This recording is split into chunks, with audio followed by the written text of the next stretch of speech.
uh, I know that I have done.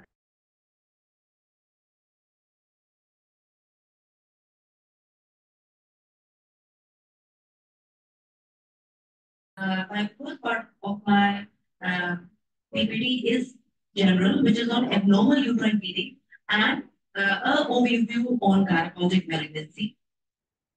So a little bit, I will just brief a little. So, what is abnormal uterine bleeding? We will know what is abnormal uterine bleeding by knowing that what is normal menstrual cycle. So the mean duration of menstrual cycle is 28 plus minus 7 days, and average blood loss is between 10 to 80 ml, and average number of days is 4 days. So whatever, if the bleeding is occurring in less than 21 days or more than 35 days, that is abnormal. That means we need to work up this patient. If the bleeding is more than 7 days and bleeding is more, that means 5 to 7 pads per day. So then it is heavy uterine bleeding. Now, one important thing is that the terminology of the dysfunctional uterine bleeding, that is DUB. This terminology is to use when the classification of uh, bleeding, or heavy bleeding, was as per the symptoms, that's polymenorrhea, menorrhagia, oligomenorrhea. Now, all these symptom-based classification was disregarded in 2011, and now we are using the term AUB, that is abnormal uterine bleeding. And this AUB means classifying the bleeding in as per the causes. So what are this palm poem? This is the causes of AUB: polyp or adenomyosis, leiomyoma, malignancy, or the poem means coagulopathy, ovulatory dysfunction, endometrial dysfunction, iatrogenic and not yet classified. So very briefly, endometrial polyps is very common in reproductive lifetime and also in postmenopausal women. So in reproductive period, less than 1%, I would say 1 to 2% are malignant. So it's very common and we need to do hysteroscopy, remove the polyp, and then EOB will be treated. Now, adenomyosis, it is the presence of endometrial glands and stroma in the uterine endometrium. So this can be easily we can diagnose all these causes of AOB by mostly by ultrasound, which is a transvaginal sonography instrument. Leiomyoma fibroid very common. 50% of the women have fibroids, smaller or bigger. Smaller fibroids which are asymptomatic, there is no need to treat them. And if the fibroid is giving symptoms or if the fibroid is very large, then it needs to be treated. Medical management is given but not very effective. And for fertility conservation, myomectomy or definitive treatment of hysterectomy.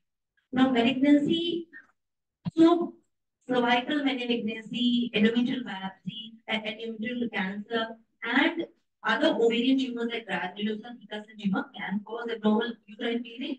And because this Lynch syndrome is there in my slide, so I would like to tell you that in gynecologic cancers, ovarian cancer, and endometrial cancer can be a part of hereditary cancer syndrome. And we were earlier talking about BRCA. So BRCA testing, we are doing it all women who have high-grade serous ovarian cancer. 80% of the women with ovarian cancer have high-grade serous ovarian cancer, and all these women, all are assigned for BRCA testing. And nowadays, our institute, we are sending all the patients for HRD testing, which is a genetic test to know the treatment options for ovarian cancer patients. Now, Lynch syndrome, which is a HNPCC syndrome, where the risk of endometrial cancer and colon cancer is high.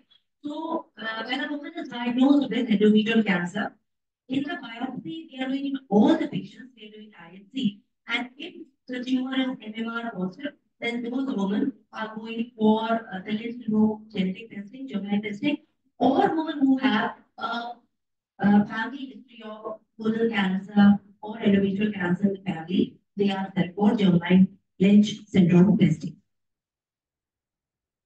Now, coagulopathy, disorders of blood coagulation like von Willebrand disease, would be coming to us with abnormal uterine bleeding. All adolescent girls who are coming with abnormal uterine bleeding, we do a PDCT and a PDK to know whether she has risk for cognitive disorders. And adults, the screening of ovulation is done when they have history suggested of coagulopathy, like history of postpartum hemorrhage, surgical bleed, or dental bleed, or there are two of the following, that is bruising, large bruising, epistaxis, gum bleeding, and family history of bleeding. So many times where the patient is not getting treated by our medical management, we need to take all this history. Now, ovulatory dysfunction is very common in extremes of reproductive life, like in the adolescent and in the perimenopausal woman. In the adolescent, because of the immaturity of the HPO axis, and in the perimenopause, because of lack of synchronization of the components of HPO axis. Now, ovulatory dysfunction, these are the causes. Quickly going to hydrogenic causes, where we are giving medications, blood thinners, or antipsychotic medications which increase the prolactin levels, or progesterone, or if they are taking irregularly OCPs or any other hormones, they will be having hydrogenic AUP. Now, endometrial AUP is where it is this the cause is less understood, but these are all women who do have a normal uterus, have a regular menstrual cycle, and there is no homeopathy, but they have any not otherwise specified. And now the diagnostic approach. So history, all the patient would be coming to, I think, any female patient who is coming to your mind, come you with a history of menstrual complaint. So menstrual history taking is important, that how her periods are, how long the period stays, and how frequently they are coming. Examination, I think it's very important to see that in a sexually active woman, it is very, very important to examine the patient, to do a spectrum examination, because many times they have local causes, they are given medications, antifibrillary, they are harboring malignancy early or late, and that's how we are detecting the gynecologic malignancy here, because examination, we have evaluation, pregnancy test, PTC, and most importantly, ultrasonography. So all women and girls who are coming with abnormal uterine bleeding should get that. So this is mandatory. As per the OXY and as per all the guidelines, all women with AOP should get a ultrasound, and if she is sexually active, then a transvaginal sonography. And MRI is optional. Many times they're doing MRI to map the fibroids and to differentiate between fibroids, adenomyomas, and sometimes to detect adenomyosis. And for malignancies, we are going to know about the muscle invasion, hysteroscopy, if she has polyp or intracavitary lesion. Now, this is an important table showing that who should undergo endometrial assessment in normal uterine bleeding. So, the endometrial biopsy, all women should get endometrial biopsy, especially if they are less than 40 years. If they are more than 40 years, then definitely. If they are less than 40 years, if they have these risk factors, that is irregular bleeding, obesity, endometrial thickness of more than 12 mm, PCOS, diabetes, mellitus, history of pregnancy, and if they are like, taking tamoxifen. So it is very important. The women, girls are coming to us at 30, 35 with endometrial cancer. We are, and the cervix cancer is a cancer of reproductive age women. We are getting patients with cervical cancer at the age of 35, 50. It is not that if she is less than 40 years, you don't need to do a endometrial assessment. To all the women with less than 40 years with risk factors. So this is GDPR guidelines, our own Indian guidelines. This is our own Indian guidelines. This is no foreign data. So if the woman is less than 40 years but having a normal uterine bleeding, she should get a endometrial assessment. And endometrial assessment we are doing, it's the office procedure. We are doing it in the OPD, and it's like 5 minutes for endometrial biopsy. Treatment, so not going to the detail, treatment is antifibrillary, combined hormones or oral progesterone, intrauterine device, and genetics. Now, DT of genital tract bleeding based on anatomic origin. So, this just shows that cervical cancer, vaginal cancer, vulvar cancer, endometrial cancer, all can cause abnormal uterine bleeding. And we have the most three common cancers: gynecologic cancer is endometrial cancer, ovarian cancer, cervical cancer. Cervical cancer is the most common. Women with cervical cancer would be reaching the physician with these complaints that blood streak discharge, false spinning discharge from vagina, postmenopausal bleeding. So any postmenopausal bleeding is a uh, is high risk, showing that this patient should be worked up for cancer. Intermenstrual bleeding and any spotting of bleeding between periods, postpartum bleeding, or pelvic pain. So women present to us with these complaints, and these women should get an examination. If the lesion, we do a pap smear or we do HPV DNA, if she has a high risk, if the screening shows that she has a high risk for cancer, then we do a colposcopy. So for uh, smaller lesions, we are doing colposcopy. Colposcopy, that directed biopsy, lead for microscopic lesions, punch biopsy. If the lesion is visible, then punch biopsy, and imaging. So imaging is not good to send the patient directly for PET-CT. MRI contrast pelvis is the primary imaging we are doing for cervix cancer to know the size of tumor and if the patient, whether the patient is a surgery candidate or not. And later on, it is also required for IMRT radiation therapy also, they need MRI. So surgery for cervix cancer, we are doing surgery till 1B2 cervix cancer. And for early cancer, we can also do fertility sparing surgery. After 1B2, for selected patients, we can do surgery. Otherwise, we are sending patients for CTRT. So, what is a radical hysterectomy? Radical hysterectomy is not a simple hysterectomy. We remove we remove the parametrium and the vagina also. So, this is some patients actually say that there is no need to do a biopsy, just do surgery. We want to first do a hysterectomy and then we will know and then the cervix cancer will be gone. So, but the surgery for cervix cancer and uterus cancer is different. So, we first we need to diagnose and then do proper surgery. Now, sentinel biopsy, we are doing a cervix cancer also in uterus cancer, and now the sentinel biopsy is coming in ovarian cancer also. So, as earlier it was told that sentinel node biopsy is the first lymph node draining the tumor, and it indicates the progression of cancer lymphatic system. Thus, if the sentinel node is free of cancer, the remaining nodes in the vicinity of tumor will also be in the uh, uh, it's a hypothesis that all other tumors are also free of disease. Not a hypothesis, there's proven that most of the time it's negative. So this is how we are doing. We are doing with HCG and for endometrial cancer, we are doing robotically and for cervical cancer, we are doing right now we are doing open surgeries and open surgeries also. We are doing using ICT diet.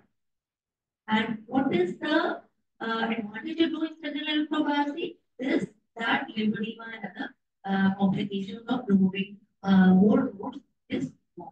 And then we also get this specimen for ultrastaging, which is a more precise way, and we detect more cancer during ultrastaging. So prevention of cervix cancer. So nowadays, you know that we are doing that HPV vaccination. So as per the newer guidelines, we can just give 2 doses of HPV vaccination before the age of 15. We 1 dose is enough, and after the first 15th birthday, 2 doses, 6 months apart.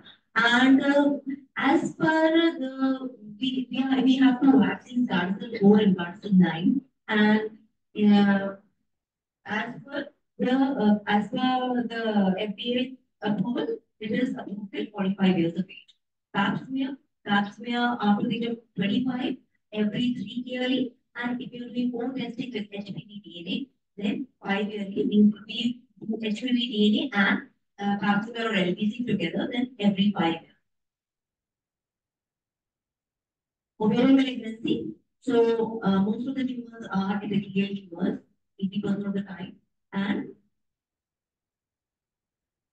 symptoms of ovarian cancer very vague. persistent abdominal pain, bloating, indigestion, weight loss, inability, loss of appetite. And so if patient has persistent symptoms, they should get an ultrasonography. And if there is a suspicious lesion, then other testing. So ultrasonography is the preliminary investigation. If she has ovarian mass, then you go for a other chemo markers because CA-125 should not be done in women who don't have a ovarian lesion. So many times patients are coming reproductive age, CA-125 is done as a screening test. So CA-125 is not a screening test. And moreover, 50% of even the 50% of advanced ovarian cancer don't have raised CA-125. So CA-125 is not the only sole criteria for cancer. Now, MRI in indeterminate lesions where we we see a complex of this, then MRI should be ordered. And if we see metastatic lesion, then a CCT abdomen and chest or a PET CT. So this is something which we do on ultrasonography. The iota where the benign features and malignant features, we see benign features and malignant features.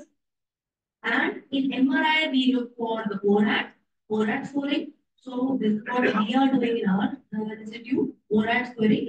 If it is more than 3, that is more than 50% risk of malignancy on MRI, then this patient, we will plan for open surgery and we will first remove the ovaries and for closer section as well as cancer, then we proceed to staging in the same setting.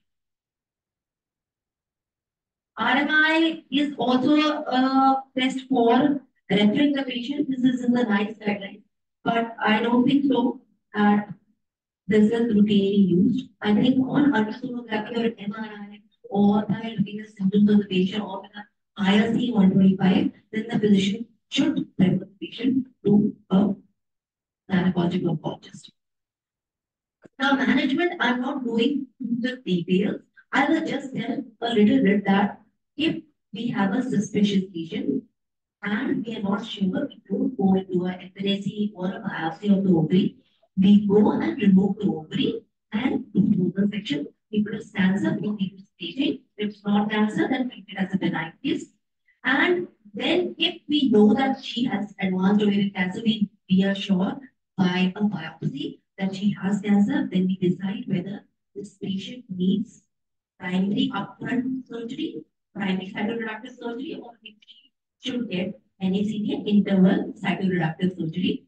So the criteria, not going to the criteria, but if we think that the tumor and the metastatic lesions are resectable, then she goes for primary cytoreductive surgery, and that includes hysterectomy, bilateral salpingoprectomy, pelvic paraorticectomy, omentectomy, upper abdomen peritonectomy, pelvic peritonectomy, and resection and osmosis, or a transplantation of the uterus, or a different types of radical surgeries ovarian cancer patient might need, or neoadjuvant chemotherapy followed by cytoreductive surgery. Fertility preservation surgery is also possible in ovarian cancer, especially in germ cell cancers, which are common in young women, and also in stage 1A, ovarian cancer, borderline cancers, low-grade ovarian cancers, which are confined to the ovary. We can preserve the uterus and the